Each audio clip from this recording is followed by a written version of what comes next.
क्या दोस्तों आपने कभी ये सुना है कि क्या दूध भी कभी नॉनवेज हो सकता है?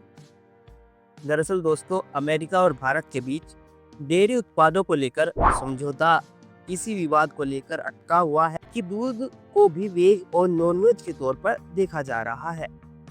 अब आखिर क्यों अमेरिका से आने वाले डेयरी संबंधित कुछ दूध को भारत नॉनवेज की श्रेणी में रख रहा है? अब गायें खुद तो मांस खाती नहीं और ना ही उसके स्वभाव में ये है और ना ही उसके स्वास्थ्य के लिए ये अच्छा है। लेकिन ऐसा क्या हुआ कि गाय का दूध भी नॉन-वेज कहलाने लगा? तो चलिए दोस्तों चर्चा करते हैं। भारत और अमेरिका का लक्ष्य 2030 तक व्यापार को 500 अरब डॉलर तक बढ़ाना है। लेकिन डेयरी आयात को लेकर मसला रुका हुआ है। भारत सांस्कृतिक व लोगों की भावनाओं का हवाला देते हुए अमेरिकी डेयरी उत्पादों को लेने से इनकार करता रहा है और इसका सबसे बड़ा कारण यही है नॉन-वेज मिल्क। इसी को लेकर हमने अमेरिकी डेयरी आयात की अनुमति देने से इनकार कर दिया। दोस्तों नॉनवेज मिल्क शब्द सुनकर थोड़ा चौंकना स्वाभाविक है क्योंकि दूध को शाकाहारी उत्पाद माना जाता है। लेकिन कुछ वर्षों में इस मुद्दे पर एक अंतर्राष्ट्रीय विवाद को जन्म दिया है जो अमेरिका और भारत के बीच है। अब आप समझो इसे नॉनवेज क्यों कहा जा रहा है? क्योंकि कुछ देशों में जो डेयरी फार्मों में गायों को चारा दिया जाता है वह ऐसा चारा है जिसमें मरे हुए जानवरों की हड्डियां और मांस से बना चूर्ण शामिल होता है और साथ ही मछली का पाउडर और जानवरों की चर्बी मिलाई जाती है।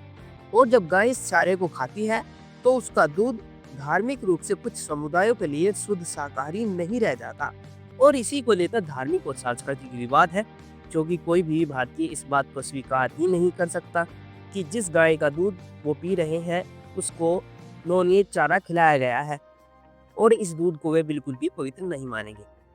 और भारत में कई धार्मिक समूह जैसे हिंदू और जैन मानते हैं कि गाय शुद्ध शाकाहारी होनी चाहिए तभी उसका दूध पवित्र माना जा सकता है। अमेरिकी डेयरी कंपनियां जब भारत में डेयरी उत्पाद जैसे दूध पाउडर मक्खन निर्यात करती है तो जिन गायों से आता है दोस्तों वे गायें नॉन-वेज फीड पर पाली जाती है। भारतीय खाद्य सुरक्षा मानक प्राधिकरण ने 2021-22 में एक नियम प्रस्तावित किया है कि यदि किसी डेयरी उत्पाद में इस्तेमाल हुए दूध का स्रोत पशु आधारित चारा है तो उसे नॉन वेज लाल चिन्ह के साथ बेचना होगा। और इसी पर अमेरिकी कंपनियों और ट्रेड ग्रुप ने आपत्ति जताई थी कि यह सही नहीं है और उनका कहना था कि दूध तो शाकाहारी उत्पाद है क्योंकि वह गाय के शरीर से बनता है ना कि चारे से सीधा आता है। वहीं दूसरी ओर अमेरिका, ब्राजील और यूरोप में बड़े पैमाने पर मरे जानवरों की हड्डियों मांस प्रोटीन बढ़ाने के लिए दिया जाता है। साथ ही मछली पाउडर ओमेगा फैटी एसिड व प्रोटीन बनाने को दिया जाता है। वहीं जो मुर्गियों का वेस्ट होता है उसे ये लोग सस्ता और पोषक चारा मानते हैं। वहीं दोस्तों अगर भारत की बात करें तो गायों को मुख्य तौर हमारे यहाँ शाकाहारी चारा ही दिया जाता है। इसमें उन्हें सूखा भूसा, हरा चारा, मक्का आदि खिलाया जाता है और इसके अलावा उन्हें खाने में खल दी जाती है। लेकिन कुछ बड़े डेयरी फार्म विदेशी तरीकों को अपनाने में लगे हैं। लेकिन धार्मिक व सांस्कृतिक भावनाओं को ध्यान में रखते हुए नॉनवेज फीड अभी भी भारत में व्यापक रूप से अस्वीकार्य है। यानी भारत में जो नॉनवेज फीड है उसे पूरी तरीके से नहीं अपनाया गया और ना ही लोग उसे अपना रहे हैं। दोस्तों दूध की लेबोरेटरी टेस्ट से टेस्टिंग हो सकती है। दूध का फैटी एसिड प्रोफाइल या फिश ऑयल ट्रेस देखा जा सकता है लेकिन ये टेस्ट महंगे होते हैं।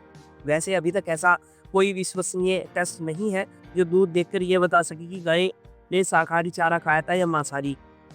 अमेरिका के अलावा दुनिया में दोस्तों कई ऐसे देश हैं जो डेयरी और बीफ उत्पादन के लिए पाली जाने वाली गायों को नॉन वेज फीड देते हैं। ब्राजील में गायों को पोल्ट्री वेस्ट, मछली चूर्ण और एनिमल फैट खिलाया जाता है क्योंकि इससे लागत कम आ जाती है। चीन में भी मिक्स्ड एनिमल फीड बहुत आम है, खासकर इंडस्ट्रियल फार्मिंग में।